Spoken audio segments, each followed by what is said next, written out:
দুয়ারে কড়া নাড়ছে টি-20 বিশ্বকাপ। ভারত ও শ্রীলঙ্কার মাটিতে আগামী বছরের ফেব্রুয়ারি থেকে শুরু হচ্ছে এবারের আসর। বৃহস্পতিবার প্রথম পর্যায়ে টিকিট ছেড়েছে আইসিসি। অথচ যে ছবি দিয়ে টিকিট ছাড়ার কথা ঘোষণা করা হয়েছে সেখানে বাংলাদেশ কিংবা পাকিস্তানের কোনো খেলোয়াড়ের ছবি নেই। বিষয়টি নিয়ে তৈরি হয়েছে বিতর্ক।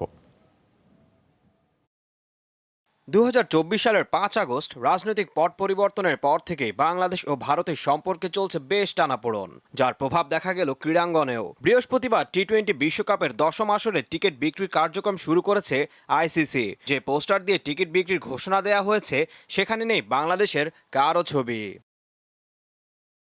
টিকিটে ভারতের অধিনায়ক সূর্যকুমার যাদব ছাড়াও ইংল্যান্ডের হ্যারি ব্রুক, অস্ট্রেলিয়ার মিচেল মার্শ, শ্রীলঙ্কার দাসুন সানাকা এবং সাউথ আফ্রিকার এইডেন মার্ক্রাম আছেন। সম্পর্কের কাটাছেঁড়া যে শুরু এই পোস্টারেই হয়েছে তা নয়। এর আগে গত আগস্টে ভারতীয় দলের ঢাকায় আসার কথা থাকলেও তা সরিয়ে নেওয়া হয়েছে 2026 সালের সেপ্টেম্বরের উইন্ডোতে।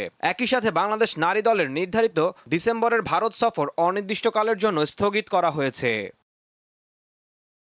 বাংলাদেশ ছাড়াও পোস্টারে নেই পাকিস্তানের কারো ছবি, যা নিয়ে এরই মধ্যে প্রতিবাদ জানিয়েছে দেশটির সমর্থকরা। চিরপ্রতিদ্বন্দ্বী এই দুই দেশের বৈরী সম্পর্কের অন্যতম উদাহরণ সাম্প্রতিক সময়ে পেহেলগাঁওয়ে ঘটে যাওয়া ঘটনা, যার রেশ পড়েছে এশিয়া কাপেও, যেখানে ভারত পাকিস্তান ম্যাচে দুই দেশের অধিনায়কদের হাত মেলাতে দেখা যায়নি।